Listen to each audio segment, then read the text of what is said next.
really a story about betrayal and lying and greed.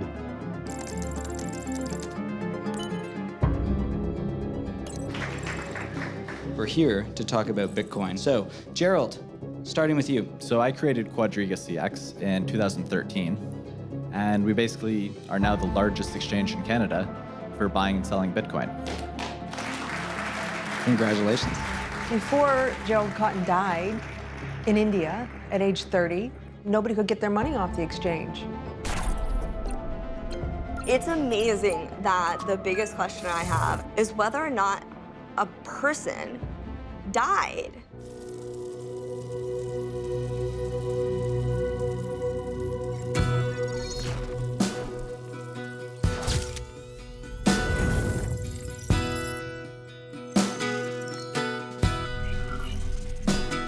The reported death of Nova Scotia businessman Gerald Cotten is tragic. When the 30-year-old died suddenly last month, leaving apparently $250 million in cryptocurrency locked on his personal laptop. Night was dark, the wind did roar.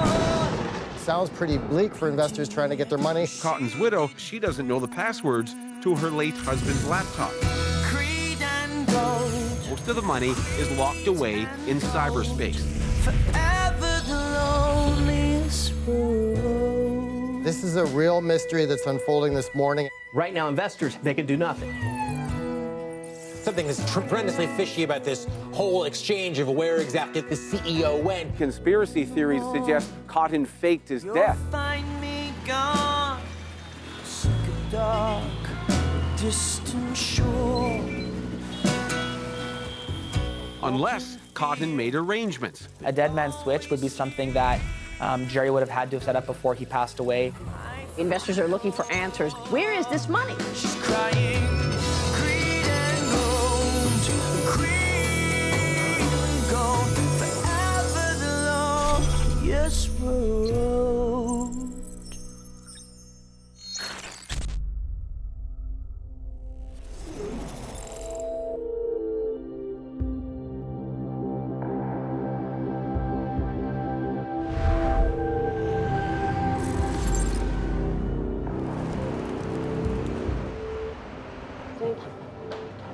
There's so much intrigue, there's so much funny business, you know? So it's kind of like connecting the dots and see what you can come up with. Maybe he was going to fake his death. Maybe he actually died. I don't know. That's another good question. I am an independent journalist, and I research cryptocurrency. First, I got interested in it because of the technology, and then over time that led to a fascination with financial crimes.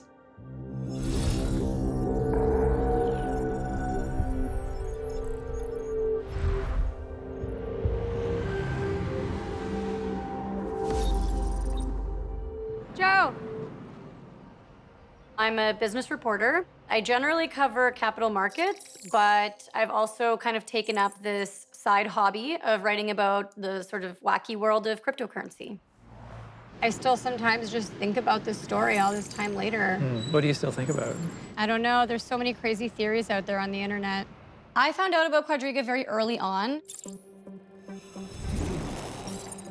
It was 2013. I was an intern at the Canadian Press Newswire and came across the fact that Canada was getting its first ever Bitcoin ATM.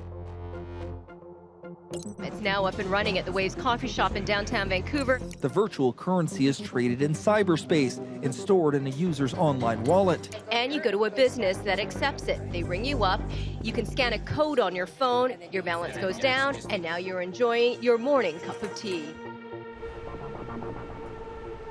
A Bitcoin ATM is a standalone machine where you can go up, put in cash, and you can buy Bitcoin just like that.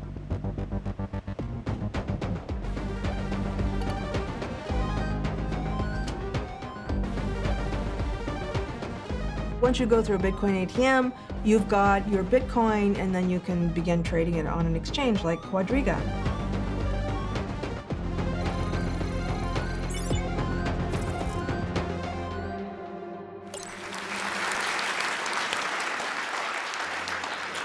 So for those of you who aren't familiar with Bitcoin exchanges and what we do, I like to compare it to a stock exchange. However, instead of trading stocks on our exchange, people trade Bitcoin.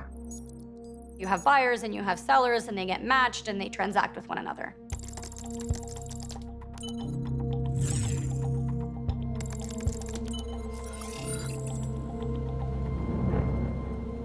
Hello, everybody. Our guest tonight is Michael Patron from Quadriga. Well, in mid-2013, the only exchange of note in Canada was Vertex. They had a monopoly, which many believed they were abusing. So the co-founder, Gerald, and I believed that we could do better, and Quadriga was born. Michael Patron was about 5 years older than Gerald, so he, I think he was like a big brother to them.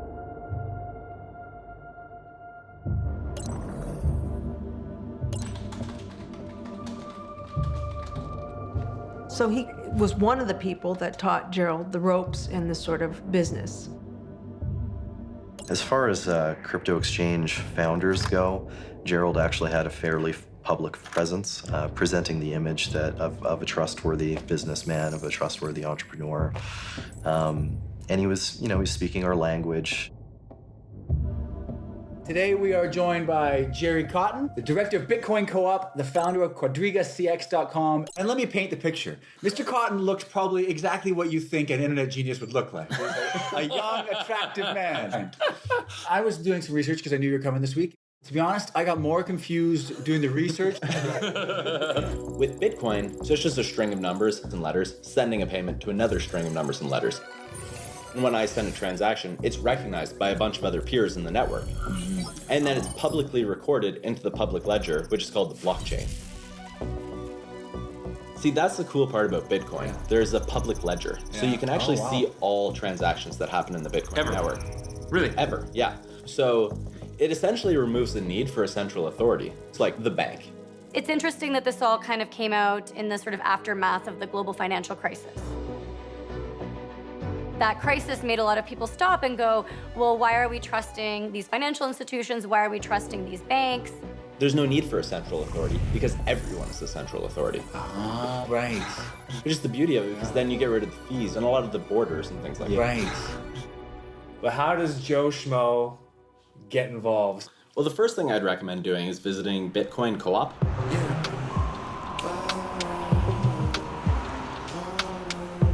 You can find a ton of information there, basically discussions about Bitcoin, what's going on in the industry, and so forth. This is Decentral. The door's magnet locked. We live on the ground. Don't just hear me out. I can help you out. Without a doubt, no bank, no fees, no dog, no fleas. Always on fleek, cause we're decentralized COOP. We first got the place as a hangout for the crypto community. Bitcoin Co-op. That's, and we did all the outreach stuff. Ooh, our Hall of Shame. Failed monies. This is I don't want to say central hub. That sounds oxymoronic or something.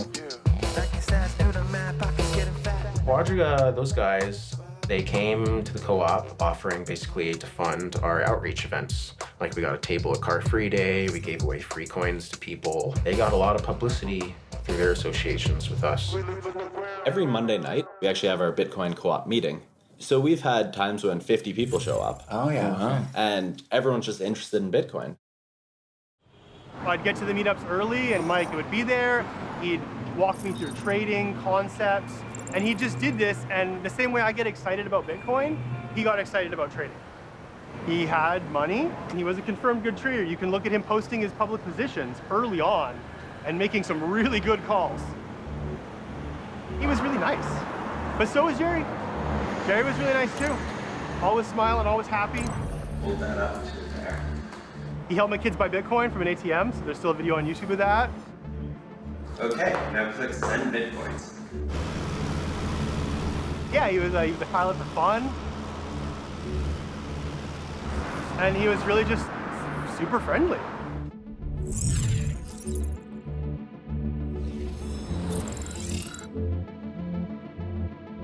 In many ways, Toronto Bitcoiners are a pretty small, tight-knit community. I'm the founder and CEO at Outlier Solutions. We're an anti-money laundering compliance consulting firm. So we spend most of our time trying to keep people out of trouble. I started going to meetups. That was where I first learned about Quadriga and where I first met Jerry. He was a really likable guy. Cool, it works. He was a really bright guy. He was really funny. One of the best parts about Canada's new money is that it's fully waterproof. Check it out. I was a person who had strong suspicions, and I didn't come out and say that publicly back in the day. And I think that there are a lot of folks in the community that are in the same boat, where we had a lot of reservations in terms of Quadriga generally, but we liked Jerry and we didn't want to see them fail, and we didn't call it out publicly.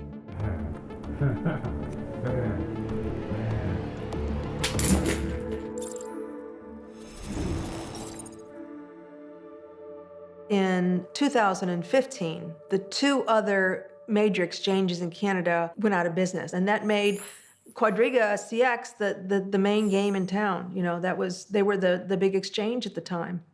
What happened to the former largest Bitcoin exchange? They just cited a variety of reasons, banking troubles, legal. We'll probably find out a lot more about them in the coming days, but as a result of them shutting down, it's been great for me. It's been a very, very busy time and a very exciting time for us. Our volume has more than doubled since the announced closure of Vertex. Wow. We think you should buy a really big boat, too. Jerry wants a helicopter, so I think he'll get that before we get a boat.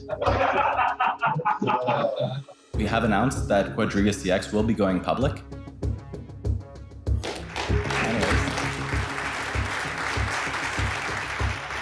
In 2015, they start, promoting it as the soon-to-be first publicly traded cryptocurrency exchange. And at the time, I thought, well, if they go public, that'll be a pretty big story.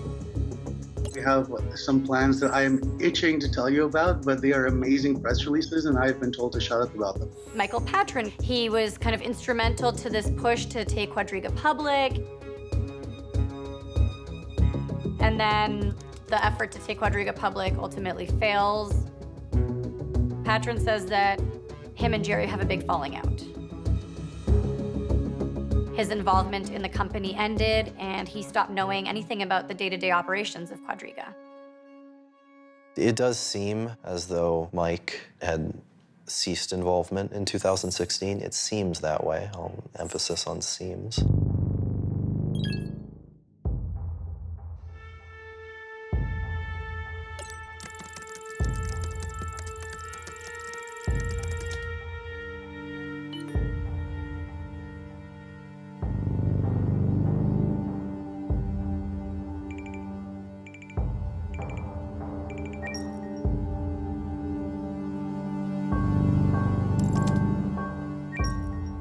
After that time, Cotten operated QuadrigaCX as a one-man band.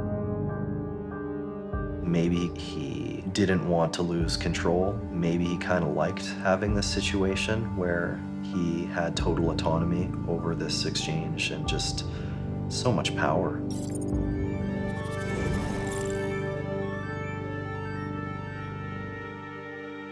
People got into Bitcoin because they liked the idea of getting rich for free. Magical internet money. I'm a cryptocurrency journalist and the author of the book Attack of the 50-Foot Blockchain. This came out July 2017, just as the big cryptocurrency bubble was on its upswing. I started putting a few $1,000s in Bitcoin, and then a few months later it went from $1,000 to $2,000, and I was like, wow, I made 100% of my return. So Bitcoin, the software is just open source software. Anyone can copy it and twiddle it a bit and they've got a new coin. The bubble of 2017, that bubble was people pretty much just trading between the different cryptocurrencies and making a lot of money doing it. Like a lot of money doing it. Bitcoin, Ripple, Ethereum. Got me investing in each of them. Bitcoin, Ripple, Ethereum. I got that crypto making me millions. I turned $350 into $12,000. He became a millionaire at 24. You absolutely can make a lot of money. The dizzying ascent continued today. It hit a peak in December, mid-December, where it was nearly $20,000. Bitcoin, Ripple, Ethereum. In 2017, about over $1 billion in transactions went through the exchange. There's so much money coming on to Quadriga now. All of a sudden, he's got this windfall of hundreds of millions of dollars. The other key player is Jennifer Robertson. That is Gerald Cotten's girlfriend, ultimately his wife. I knew that he was engaged, but he was very private and very quiet about that. People who thought that they knew him quite well said that she sort of came out of the woodwork. They didn't know who she was. We know that she changed her name, which makes her quite mysterious. She was Jennifer Griffith, and now she's Jennifer Robertson. There were also these rumors. At one time, she seems to have used the name Jennifer Forgeron. She didn't become Jennifer Cotten.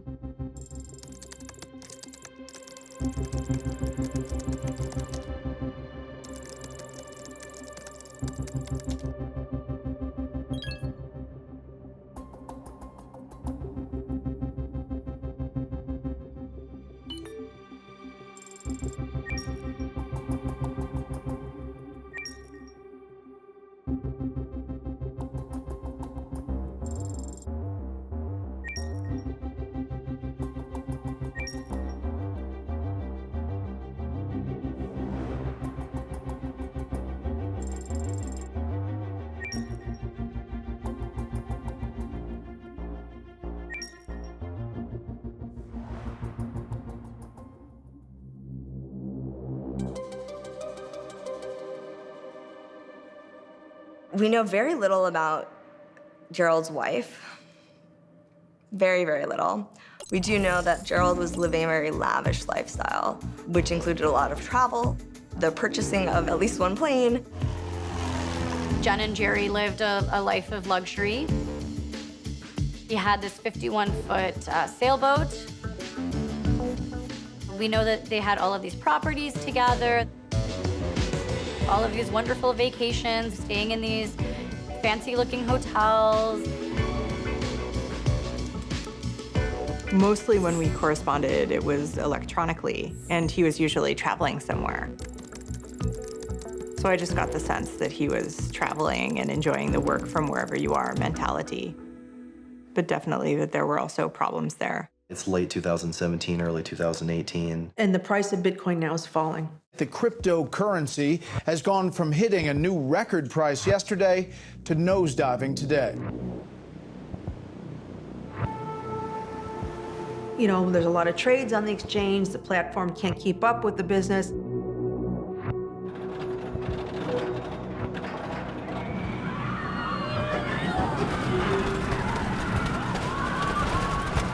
And then they started to run into some real problems. There is this theory that the company's financial troubles started with this Ethereum incident. In 2017, the company came out and said there was some sort of technical glitch that caused them to lose a bunch of Ether. So this money was effectively sent into a black hole. You know, it went undetected for a very long time. I was part of a Skype group that when the Quadriga team discovered, they accidentally locked up $14 million on the Ether blockchain. That Skype group is sort of where they posted to try to figure out what was going on. And so this Ether just sits in this contract to this day. No one can access it. This is just like a contract bug. Yeah, it was just the contract was not, it was not a smart contract. There's no way that you could recover for this unless you expected the price of ETH to go up 4x in 2 months, which nobody did. So they lose $14 million. The bigger problem is that CIBC, which is a big bank in Canada, they essentially freeze about $25 million. It's not uncommon in the crypto world for crypto companies to have issues getting banking. The banks are concerned about money laundering. They don't necessarily understand blockchain. They don't know how to trace transactions. We've all heard of the issues where banks are closing down bank accounts for different Bitcoin exchanges. It's a huge mess. So Quadriga can't get any type of banking. If you would send money to Quadriga, you would send it to one of their third-party payment processors. So what a third-party payment processor is, essentially, it's like a shell company.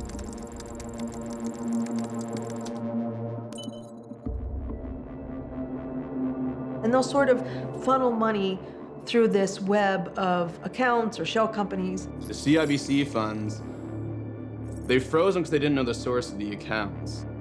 It was really annoying for customers and be like, hey, give Quadriga back their money, jerk. I'm trying to withdraw my money, stupid bank. I did see the complaints escalating.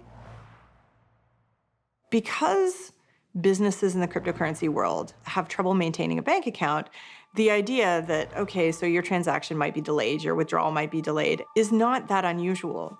They posted Facebook updates every day, almost every day during this time. And even on Reddit, people were saying, oh, people always got their money. It just took a while, but no one ever, didn't receive their money. At that time, this was October 2018. So I believed them. January 14th, 2019.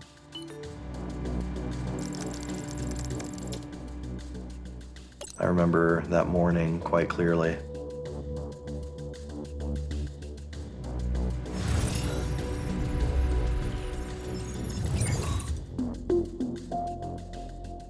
There was this notice from Quadriga that Gerald Cotten died suddenly.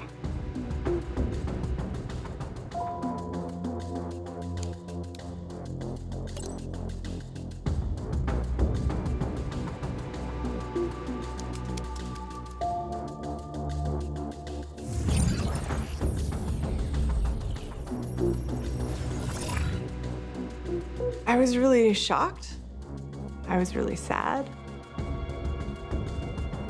I really liked him. I'd seen the headlines. Reddit was going crazy. There were questions all over, and we didn't really know anything at that point. We knew that he had been in India. They had apparently gone to India to celebrate their honeymoon, right? And to open this orphanage. After talking to people, we discovered that he had had digestive issues, and specifically Crohn's, for some time. It's kind of rare these days for people to die of Crohn's. He has this horrible episode that starts with what just looks like traveler's diarrhea and then ends in 3 cardiac arrests and his death. And apparently the only person by his side continuously until Jerry died was Jennifer. Rather than letting people know right away that Gerald Cotten had died, she withheld that information.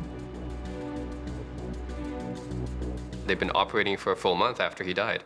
Yeah, it doesn't make a lot of sense, right? Like, how do you square that? It sort of brings up the question, what role did Jennifer Robertson play in all this, I mean, there's just question after question after question. Jennifer Robertson then became, at that point, the largest shareholder in Quadriga.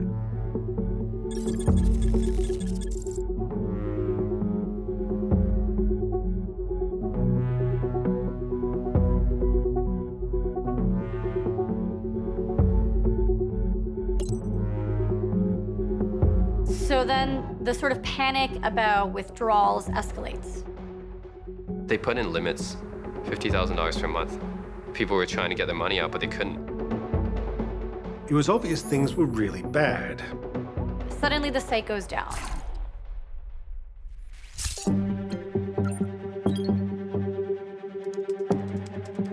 My stomach turned. I knew what it meant. No one ever sees that in an exchange site and doesn't think, is all my money gone? That was quite a big red flag. I haven't stopped seeing red for a month now. And then I believe it was a day or two after that, there's a notice on the website that says, Quadriga has filed for creditor protection. My co-writer, Joe Castaldo, got the filing from the courthouse. And he says, oh my God, there's $180 million of crypto that seems to be missing. And there's $250 million total that is owed to people, and they can't get any of it. And at that point, we knew we had a pretty big story on our hands.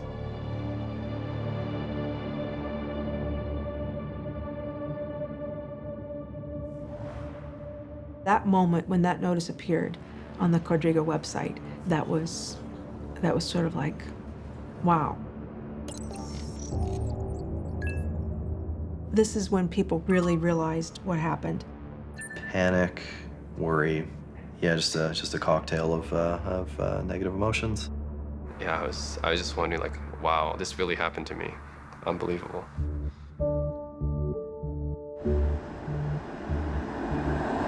We were pulling 18-hour days. I would go to sleep thinking about Quadriga, and I would wake up thinking about Quadriga. First, we started with the actual contents of the filing, the CCAA filing, because there was a lot of information in there. You know, all the affidavits were in there of, you know, Jen talking about how the business was being run. She said that she was not at all involved in the company operations, but we do know that Jennifer had a Quadriga email address. We know that Jennifer ran a company called Robertson Nova that was processing payments on behalf of Quadriga. I remember reading the court filings. Like, it was clear that Quadriga was barely a real company. It was just Jerry with his computer. He was the sole director. So this is one person, one young man who had access to hundreds of millions of dollars worth of funds. It really seems that Jerry had kept the other employees in the dark. There was only 7 contractors, I believe. There was some chat logs that were leaked by Aaron Matthews, one of the contractors. According to these chat logs, Jerry, he basically just took over running the company himself. If you wanted to withdraw, Aaron would send a request to Jerry, and then Jerry would honor that request manually. He was the only one that actually controlled, like, the crypto, the cold wallets.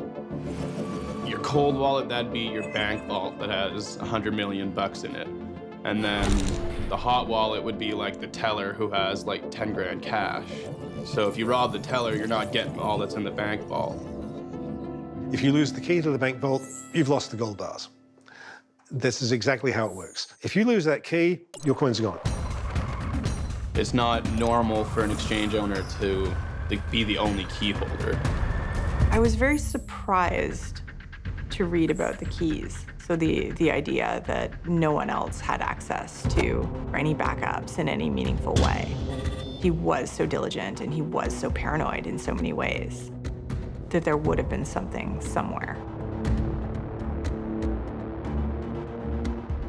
He paid lip service to having cold wallets spread in different safety deposit boxes.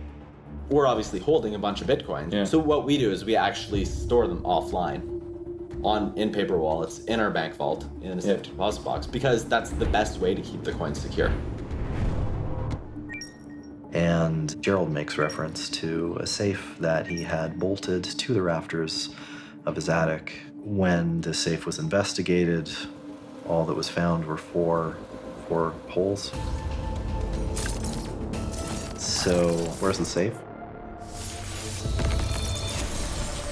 How the hell can you be in this space and be controlling so much money and not have any sort of backup plan?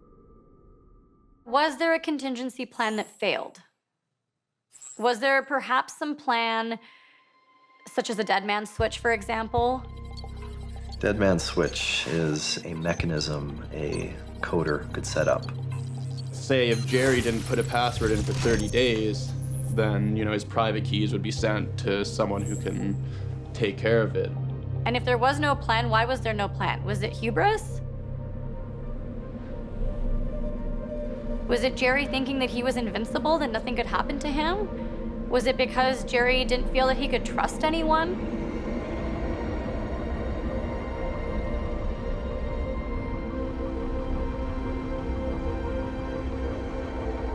Well, what happened, Jerry? Where's the money?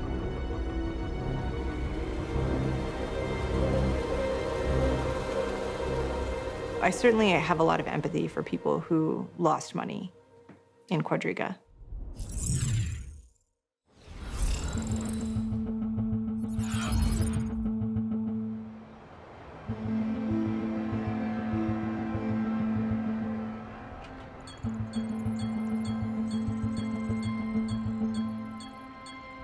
Actually, I think this is maybe you can do a left turn here. It was just the shock of, how can my timing be this bad? If I had sold my house anytime else, this wouldn't have happened to me. Yeah, I pretty much ended up losing my life savings because of it. I lost about 400,000 US dollars in QuadrigaCX, right? So I posted this video. It was a very candid video because I was very frustrated. As humans often do, we get greedy and we get selfish, and I was jealous of my friends for making so much money. So I kind of took a big risk. I actually took out 3 loans from the bank, and I put it all in crypto, which, as you know, crypto crashed. And I put myself into an even deeper hole. And the only way for me to dig myself out of that hole is to sell my apartment. So that's what I did. Yeah, my apartment's pretty much right at the end of the street.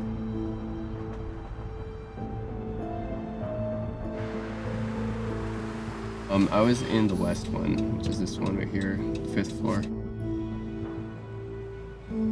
I sold at a time when I also wanted to kind of move back to Canada. I wanted to quit my job, but it's what came after, you know, that kind of really shook me.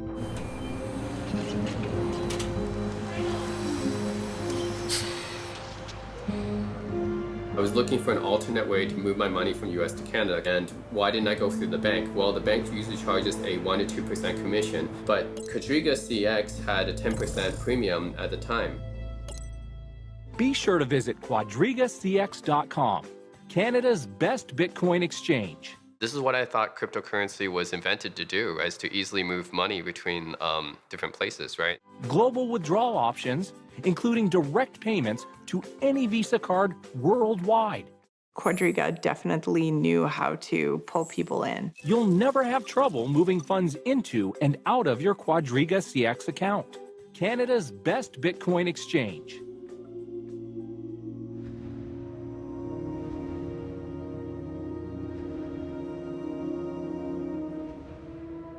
I was really depressed, right? I was basically gambling with my money. The only investment advice that I ever give anyone when it comes to Bitcoin, cryptocurrency, anything that's really high risk, is think about all of your money. Picture it just catching fire and burning slowly. And at the point where you start to cry, make sure that you're putting less than that into something that's super high risk.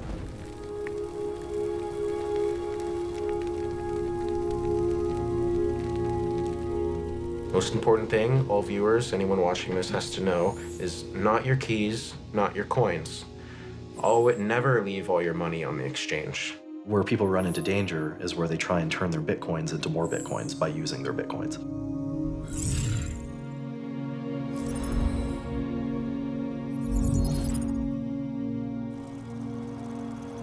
Having a background in computer science, I was able to appreciate crypto. I was fortunate enough to discover it very early on. I had stored much of my wealth in Bitcoin. I wanted to take the fortune I had generated, diversify it, and move on to other things. Because Quadriga was the biggest exchange in Canada, and because the amount that I was dealing with had grown quite large, the only logical place to pull it out of the ecosystem was through Quadriga. More than 100,000 people found their money appeared to have vanished, and experts are skeptical people will ever see a fraction of what they're owed. It's difficult to let it go, and maybe even it shouldn't be let go until we do have clear answers regarding whether or not there's money still out there. I tried to rally people on Reddit. It wasn't long after that we had a Telegram group with, new people joining by the minute. So we all kind of flocked to the Telegram group. At the beginning, we were just thinking about, let's get ourselves some lawyers, try to get some of our money back, and try to understand what's going on.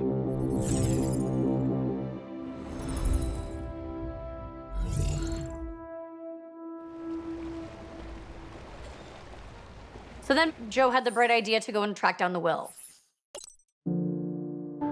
In November, Gerald writes his very detailed will. On December 9th, he dies in India. The fact that he had updated this will just 2 weeks before he died, that was a real shocker. And mind you, this is 2018, so everything's falling apart on the exchange. The problems with the bank, people are complaining that they can't get their money off the exchange. So things are falling apart. He writes a very detailed will. It's almost like he knew that something was going to happen to him. The will was fascinating because we discovered all of these assets. 17 properties, a yacht, a plane, a Lexus, a Mini Cooper. Jennifer Robertson is the executor. When he dies, mysteriously, she gets all the assets, right? And to us, one of our favorites was that he had these 2 chihuahuas named Nitro and Gully.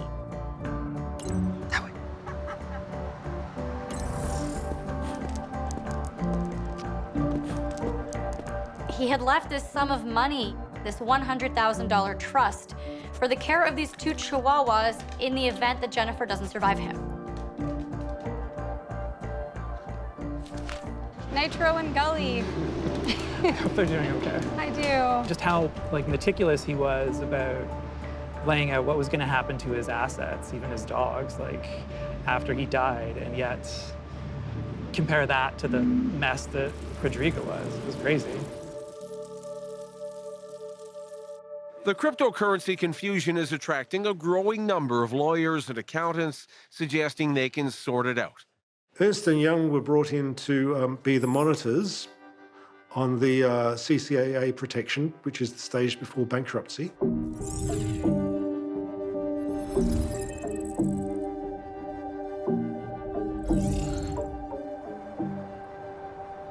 Ernst & Young, the court-appointed monitor, says it has secured a total of 11 electronic devices used by Gerald Cotten and is working to gain access to the assets that are still off limits. Plans are also underway for a forensic review, an effort by crypto experts to figure out how to find all those missing investments. You've got this firm from the sort of traditional mainstream financial world. They're having to wrap their minds around this whole new asset class. There's a lot of questions about where all the cash was flowing. And this is why Ernst & Young clearly got the high-powered forensic accountants on it, because they needed them. The first 2 Ernst & Young reports came out. There were no company bank accounts. There was no segregation of funds. Everything was sort of mixed in together into a giant pool. As the accountants go through everything, they had a heck of a time. There seems to have been no accounting system. Maybe there is in this, encrypted laptop that nobody can get access to. How did you get in a position where you're managing $200 million and you literally don't have a single balance sheet at all? What? What? With Bitcoin, it's all in the public sphere. Anyone can check it, anyone can verify it. If I say I own something, Alex can prove it, Anthony can prove it, anyone can prove it just by looking on the internet. Their claim was not that the money was gone, right? Their claim was that the private keys that protected the piles of money were gone, which meant that there should still be piles of money somewhere on the blockchain. I literally just wanted to answer the question of how much money is in the Ether wallets, what are the addresses, and that's how it started. That's how it started.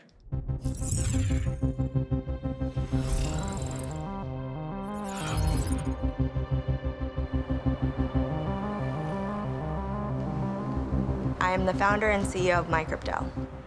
MyCrypto is a non-custodial wallet for cryptocurrency. Non-custodial means that we don't hold your funds. We basically allow people to interact with the blockchain, access their funds, send their funds around, but we don't actually hold them. So my investigation, once again, did not start as let me investigate Quadriga.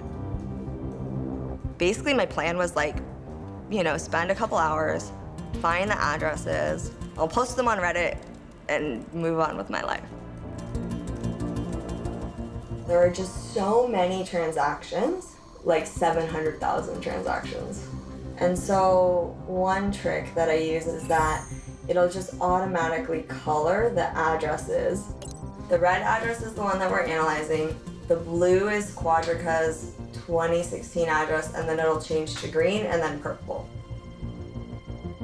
And then you can just scroll through them and you'll start to notice patterns appear. When I found like the first address, I was like, if I dump the whole spreadsheet, right, the whole ledger, if I grab all the data and then I sort it by like the highest to the lowest, I should be able to see where the money goes. Basically, like 3 weeks later, I still didn't know where the money went. And then I did things like combining all the addresses and then sorting by the amount. And I did things like separating the outgoing transactions from the incoming ones. But at the end of the day, there's no piles of money, period. So you can find the private keys all you want. There's still no piles of money. So, you know, what the hell happened? What happened to that money? And if it isn't cryptocurrency, why is it proven so elusive to find? There is this paper trail, this digital ledger of every single transaction that anyone can access, but the identities are masked. So you can see the address of a Bitcoin wallet that moved money to another Bitcoin wallet, but you wouldn't necessarily know who controls those wallets. The court-appointed monitor in the CCAA process found 6 Bitcoin wallets that were all emptied out by April 2018. UI did an investigation and said, no, there's nothing more in the cold wallets. Where is it then? Everything's solvable. The answers are out there. You start looking at the things and where the money moved. And the biggest money movements that we saw, what's expected, which is big chunks of money moving between sort of these 3 storage accounts that Quadriga used between like 2016 and 2018. But then you see like some other addresses pop up. So this is one of those weird red addresses. It is an address that just really consistently appears from the very beginning of Quadriga. There's these other accounts that money was sent to. Maybe all the single transactions were 100 ETH, but there were thousands of them. This is insane. When you look at the USD sort of equivalents, you have this list of addresses that have received $40 million, $50 million, $100 million. And then the question is, okay, so who owns these addresses, right? Who the hell is Quadriga sending $100 million to? So if we go to this specific address, it's Poloniex. So this is a Poloniex address. Someone sent money to their Quadriga deposit address, and their money was then sent to a Poloniex deposit address immediately without touching Quadriga's hot wallet. Like, that's weird. That's not normal. I don't know, that's pretty crazy. Right? Why would an exchange take money that customers have deposited and send it to another exchange? The absolute most legitimate reason that I could possibly think of was like that they were doing something with their own profits. You know, it's not necessarily responsible, but it's totally legal for a company to take their profits and invest them. Arbitrage is actually one thing that I've done quite a bit of. But What is arbitrage? Sorry, Arbitrage is basically a financial term where you buy something at a lower price, resell it at a higher price instantly, so you never actually have any chance of losing money. Price differences between exchanges were often quite significant. It's often a fraction of 1%, but if we're talking millions of dollars, then that could be a significant profit for the person who facilitates that trade. How many coins did you buy at a time like this? Oh, like hundreds or so. Really? It was very profitable in November. And are we hanging out with Mark Zuckerberg right now? Is that what's going on? There's this theory out there that he lost the money by trying to trade his way out of debt. The beginning of Jerry's snowball was Ethereum Classic loss and the banking loss. Started his snowball where he thinks, I'm only 30 million in the hole.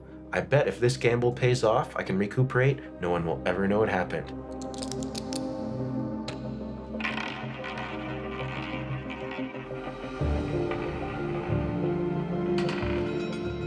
Jerry seems to have thought that he could trade his way out of his problems, the sort of trading that's gambling. He was just really bad at it. He lost all the money, and it's like, why did you do this? It looks very like an overconfident idiot.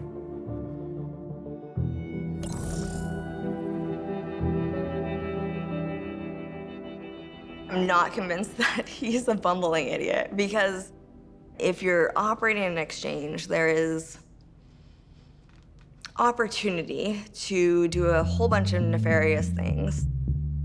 The strongest, I guess, theory I have is like some sort of money laundering. Criminals commit crimes. Those crimes generate profits. They want to hide the money by moving it through the financial system, and the process of hiding that money is called money laundering. Cryptocurrency is both very easy to trace and very hard to trace. There could be wallets that people didn't even know about. Once you get to another exchange, then only the exchange knows what happened with those transactions, right? Because it could be transferred between different accounts at that exchange. It could be converted between different currencies. Then it could move to a different exchange through a different wallet address. And at that point, you sort of lose the paper trail. As soon as you start involving different countries, different currencies, it becomes much harder to trace. I went on Twitter and I said, like, here's some interesting transactions or interesting patterns. And that's when the people that had been doing the research, the journalists, that's when they started being like, so you guys followed the money, but like, here's his social background. Here's the business documents. Here's the list of people, like real life people in his life. And that's when I was like, oh shit, this is amazing. Like, this is terrible. This is like the best story ever.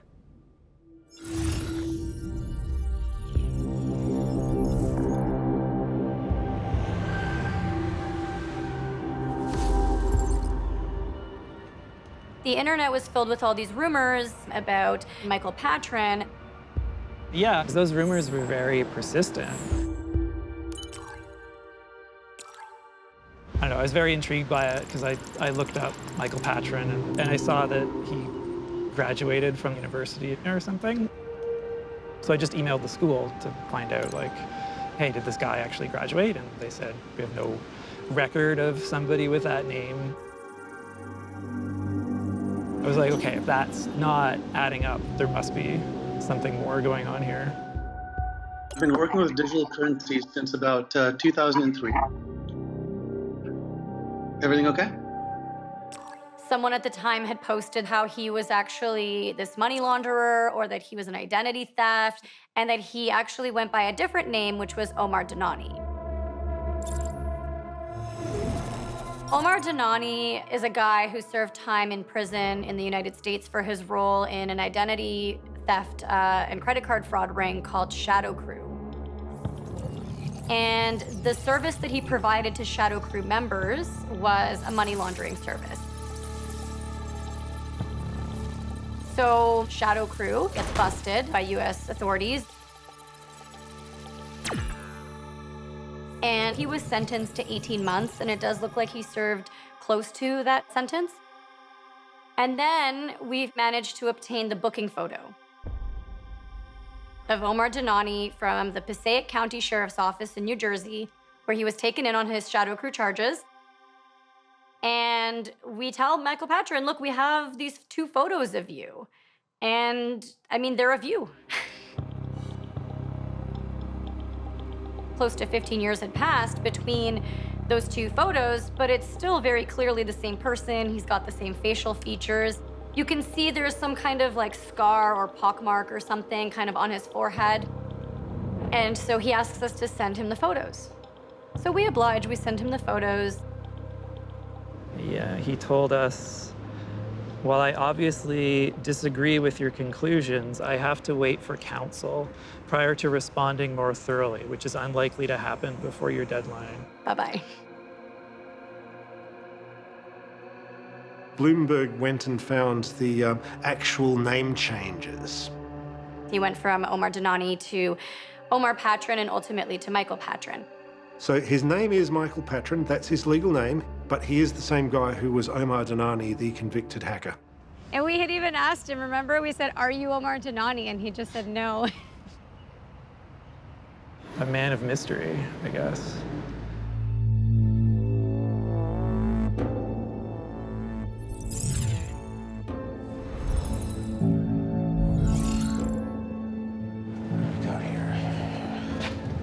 This is our headquarters of sorts. I can see your car from here. You are currently not being robbed.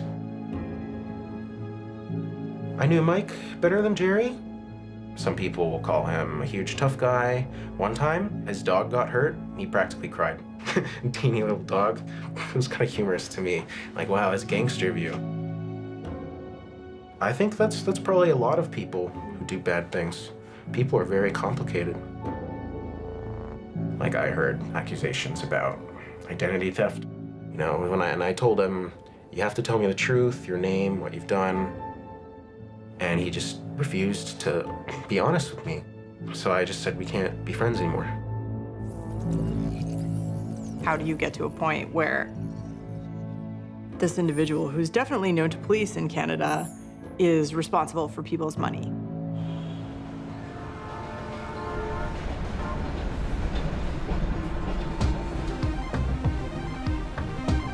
Why would Michael Patron step out of the picture? And what was Michael Patron doing between 2016, we left Quadriga, and 2019? We know a lot more about Gerald Cotten now and Michael Patron. We found out that they met long before they launched Quadriga together. Michael Patron, he met Gerald way back when. We think he met Gerald probably on the Talk Gold forums in around 2003. This was 10 years before Quadriga launched. Talk Gold forums, that was a forum for promoting Ponzi schemes. He was in high school, and that's where he met Mike Patron. He's been doing this kind of scammy stuff since he was young. Do you remember S&S Investments when he was a teenager? Yeah, of course. His first Ponzi scheme that we found, like, he did lose investors' money then too and tried to return it all. Gerald Cotten, he was a Ponzi schemer since he was 15. And he's a guy who thought, I can get money out of people just for the asking. Yeah, actually, I heard a sort of an anecdote about how he was buying candy from like a confectionery and then reselling it to kids in his elementaries. You know, you could look at that and say, oh, he's an ambitious young entrepreneur. But I don't know if I'd go that far.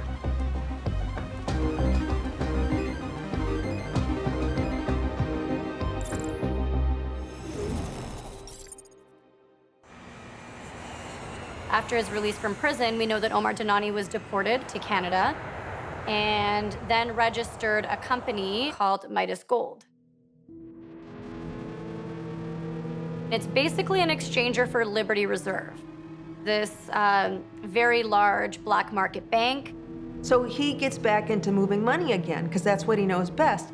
There was evidence that Gerald Cotten was involved in that as well.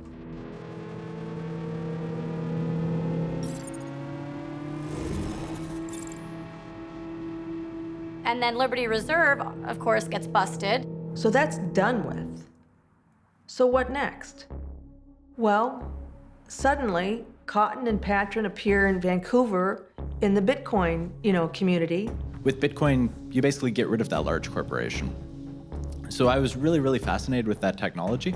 He talked up the sort of libertarian Bitcoin angle. I believe in everything you guys believe. You should trust me. Everyone liked them. They supported the community. In a time when no one else really would. He almost never said anything at a co-op meeting. He sat there and smiled. Always smiling. Maybe in hindsight, there's a red flag that someone too generous is too good to be true. Money laundering and scamming people and Ponzi. Once you realize that Gerald's been doing that, it's harder to say, like, flip a coin, he could be a bumbling idiot or an evil genius. Like, you look at it and you just go, well, what are the chances that both these people literally turned over a new leaf 6 months after their last Ponzi exit scam? The fifth report, that was the really excoriating one. Yeah.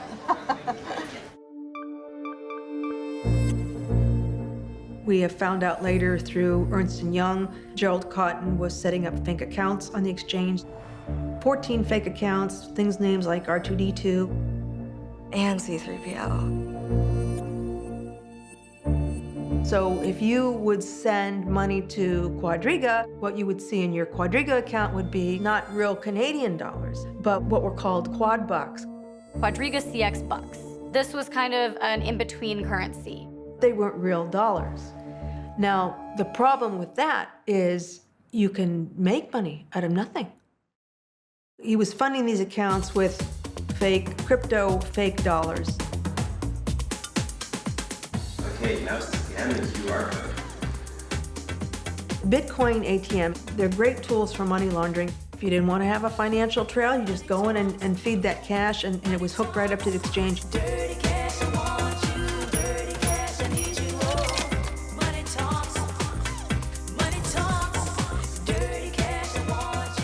People could actually, if they withdrew money from the exchange, if they could go and pick up cash at certain locations. They'd even have boxes of cash sent to them, their door, okay?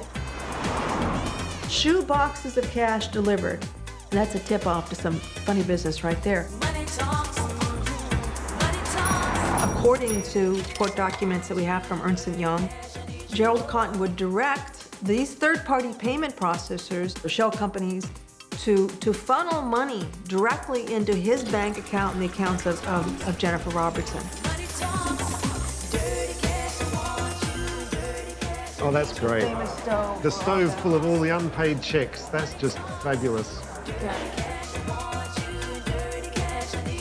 There was a great photo, which was from one of the hearings, of a stovetop with bundles of bank drafts sitting on it that had been there for 2 years, uncashed.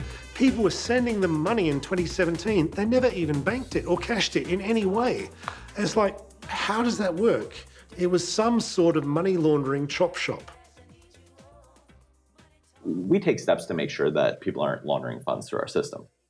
We obviously don't want to facilitate any sort of illicit transaction of that type. I'm just imagining the person at Ernst & Young writing those monitor reports. They don't actually say, and everyone involved should go to jail immediately, but they totally mean it. So you have to have a certain intelligence and an understanding of people and greed to be a good con man. It's possible that he realized sometime in 2018 that he'd really screwed up his own con. At what point did he start to think, maybe I have to have an idea for how to step out of this? The scam was collapsing. He couldn't keep it going any longer. Then, whoops, he died. Quite soon after he died, someone came to me and said, dude, he's not dead. It was the time of his death that made people wonder, was there a possibility that he had faked his death? Was this an exit scam? If you were going to fake a death, India would be a great place to do that. You know, dying on his honeymoon while building an orphanage for children is just all like too perfect.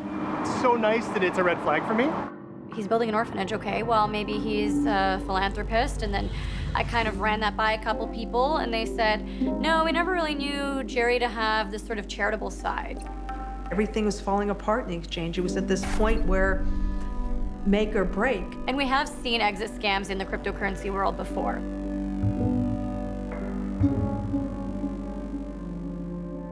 And then someone came on the Reddit, QCX contractor. They claimed to be a contractor, and they showed internal screenshots of company communications. They're not confident he's dead. They were at the funeral and didn't see a body. So this is something I came up with. So this is a full theory. There's this stuff, it's known as Haitian zombie powder. So witch doctors in Haiti, what they do is they'll give you this drug, which makes you appear dead for up to a few days until you get the cure.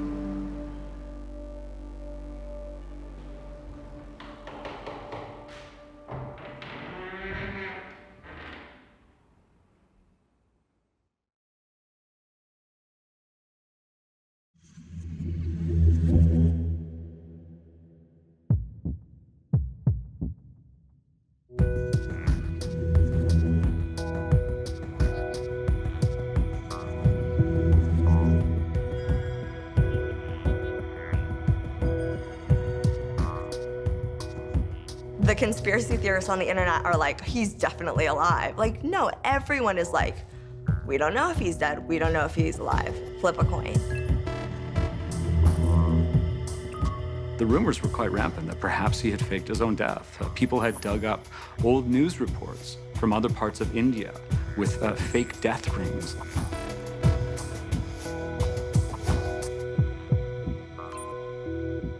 To me, it wasn't so much being driven by conflicting hypotheses, so much as it was kind of the thrill of the chase.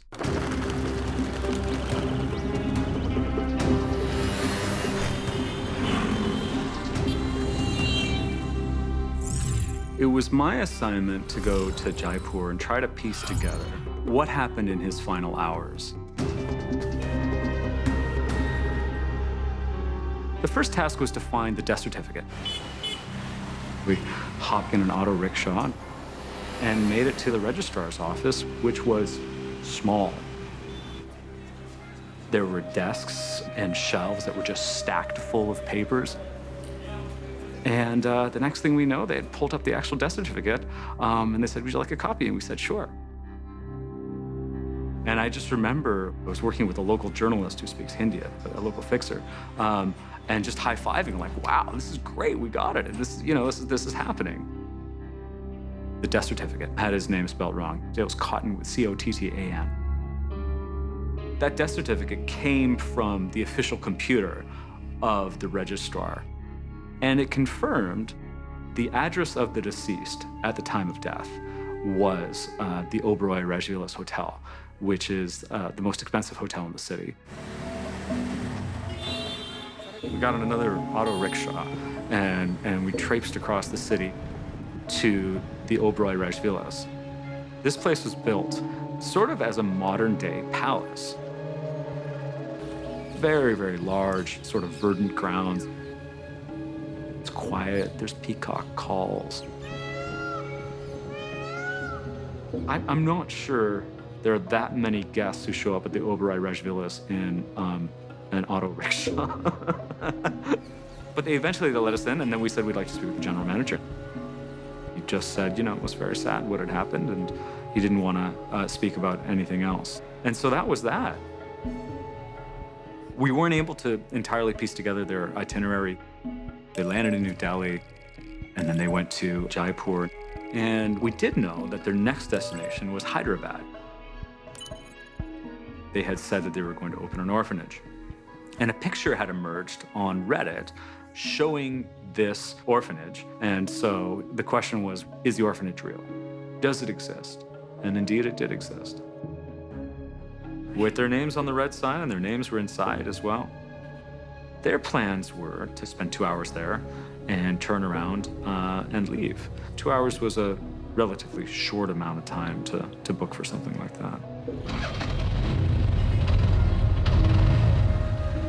For me, the big question was, what happened in the hospital? We had a statement from the hospital, but what we did not have was a really sort of detailed view into what had taken place. And so we wanted to find the doctor. Gerald Cotten had frequent episodes of vomiting and watery stools. Doctor said at first they thought it was just traveler's diarrhea, which is very common, of course, in India. He said Jennifer Robertson spent the night in the hospital with him, and then the following day, he had been booked for an ultrasound.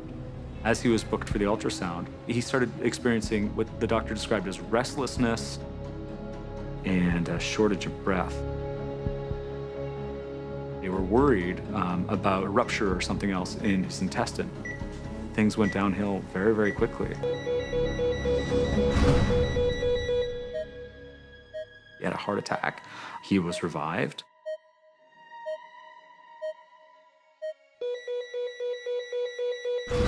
Then he had another heart attack, and they revived him. And then he had a third heart attack, and they couldn't revive him.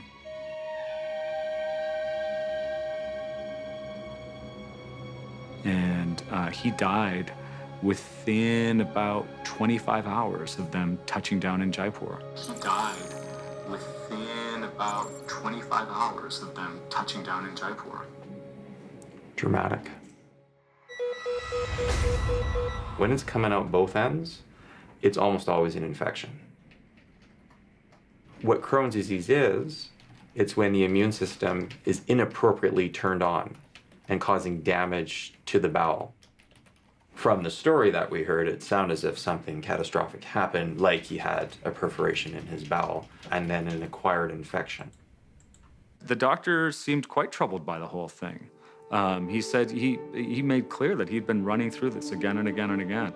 The doctor had come to the conclusion about what was the most likely cause of death. One of the things that happens with Crohn's disease is this possibility of a perforation, and that can lead very rapidly to sepsis.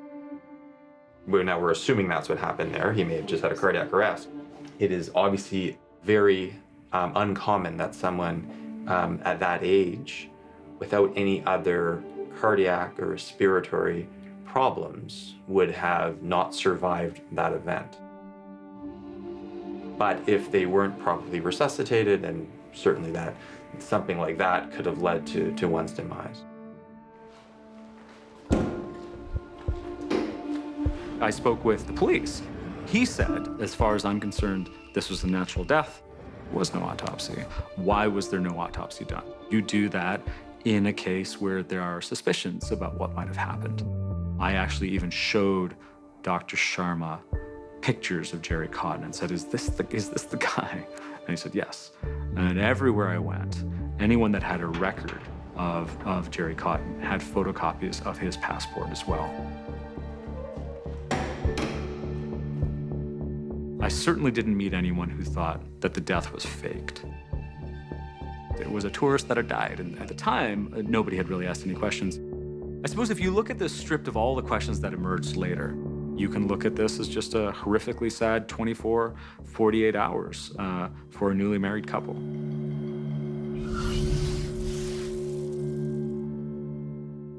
Reputable journalists have spoken to the doctor and so on and think his story is good, but I think it would be ridiculous not to have doubts about it. We're talking about quite a lot of money. There's quite enough money to bribe absolutely everybody in all the chain, and Quadriga were not shy about blowing cash. I mean, it happens really quick. He gets sick on the 8th, he's dead on the 9th. You know, he's on a plane back to Canada on the 10th. The services are on the 14th. It's apparently, from what we know, closed casket. Jennifer Robertson is the executor, so she makes that decision.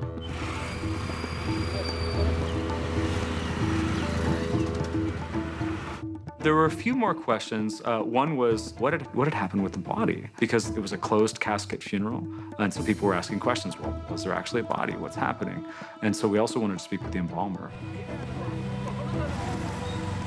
So we walk into this office, and this woman, Dr. Simi Mehra, is sitting there. And we said, hey, we're here, trying to understand a little bit about what happened to a Canadian man who died here. She's like, oh. She's like, yes, they brought the body here, and I refused to embalm it. And we were like, what? The embalmer thought that the circumstances were fishy because, as she recalled, a representative of a hotel had come, which she found very strange. Normally, the body would come by ambulance. Normally, the communication would come directly from the hospital. And when she asked what had happened, she was given only a sort of a very cursory description of what had happened. She's like, well, this is very, very strange. And so she said no. She suggested they take the body to the SMS Medical College. It's a place where police are often present. And so she said, take the body there. And so that's where we went next. We walked in, the first thing we walk along this hall, and the first thing we see a sign for anatomy department, which is what we're looking for. And we see this doorway that has two skeletons, both of which have what appear to be ping pong balls in the eye sockets. And on top of it, there's a sign that appears to all be made out of human bones, which is like, okay, that's a little Addams Family. Then we wanted to see the records. So they came back with just this very kind of thin dossier. And it showed they had photocopies of his passport. And it also showed the people who had dropped off and taken the body. Those people worked for the hotel. Where the body had been in between, I don't know. I would think it would be a very strange thing for a luxury hotel to bring a body onto its premises, but there's not very much that's normal about this story. Nobody's seen the body. So is this really Gerald? Nobody really knows for sure. I'm not convinced he faked his death, but I'm also not convinced that he's dead. I'm 80% sure that he's dead. 75% sure. You know, people just don't believe that he's dead. They want to see a picture. They want DNA. Lawyers want the RCMP to exhume the body of QuadrigaCX founder Gerald Cotten. The now 76,000 creditors are pushing the Royal Canadian Mounted Police to dig up Gerald's body soon because it's already been in the ground for over a year. If it isn't Jerry, then it's obvious disappear and fake your death. And if it is Jerry, then we have to ask, could he have been attacked, murdered, poisoned? I'm here with the crew of the deadliest catch. It's pretty stormy out here and the wind's really picking up. Jerry was definitely very paranoid as the public face of an exchange. He spoke at a couple of conferences, and he seemed very paranoid about getting kidnapped. I better get inside the captain's orders. He said that it's just too rough and I won't fall overboard. This is a massive, massive scheme that came unraveled. And you have to think, how much money would it take to kill Gerry Cotten? Would $200 million be enough? I think Jerry's the only one with the whole story.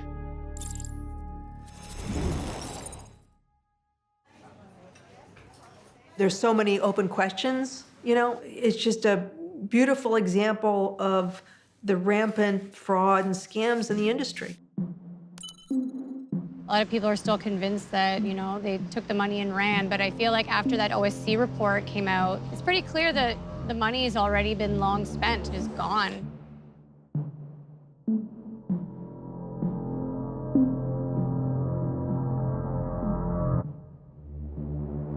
My theory is they kind of stumbled into a real business because it coincided with the Bitcoin boom and they had a functioning exchange on their hands. But in the end, Jerry treated it like one of his old scams. If you could interview any one person, who would it be? Probably Jen. What little they've recovered, plus all of Jennifer Robertson's Quadriga bought houses and so forth, will be sold and redistributed to the creditors, and they'll get cents on the dollar. To find out that your husband wasn't who you thought he was the whole time. I mean, she gave everything back, so I think the only thing she kept was her wedding ring. It's sad. We know that the whole thing was a fraud. Who else was involved? 2016, when Patron steps out of the picture, did Patron step out of the picture? Did they talk about the egg scam with Patron? How much he's involved in it, we don't know.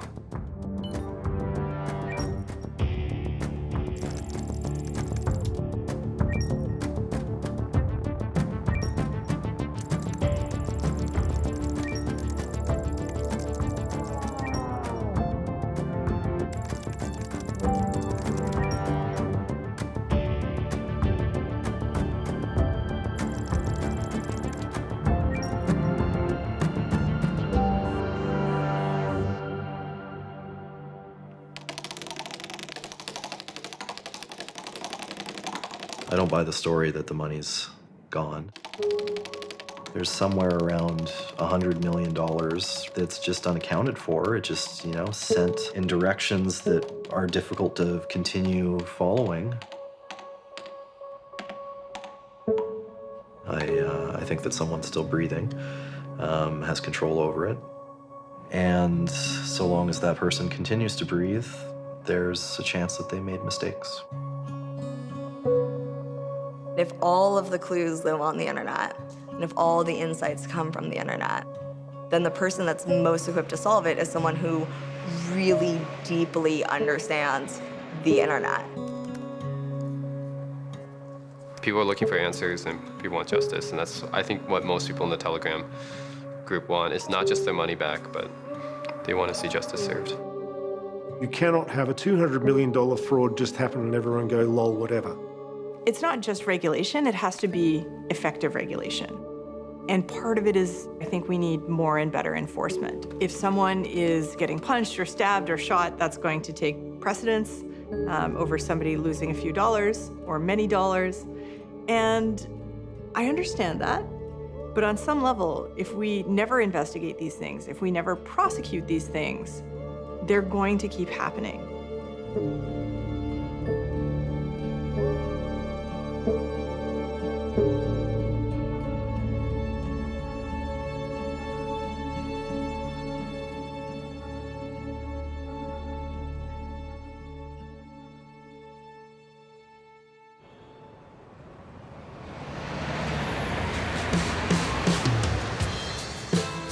Oh, I hope he's alive. Yeah, I hope so. I hope he's alive and we get him, we get our money back, but... A perfect world, I'd like them to find Gerald Cotten sitting on a beach and lock him up. You're going to the end of your road, and now you're looking for... Where's the money, Jerry? Where's the money, and will we ever know? You think I was fooling you? Well, you're only fooling yourself, 'cause I'm gone with the money. I'm gone with the money.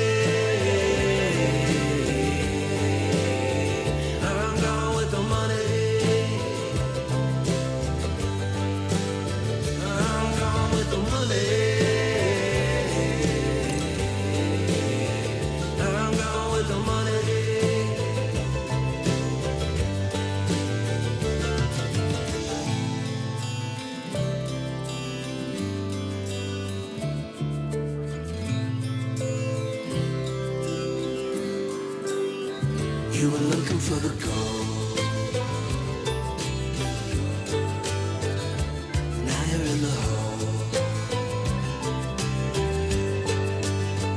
I'm gone with the money.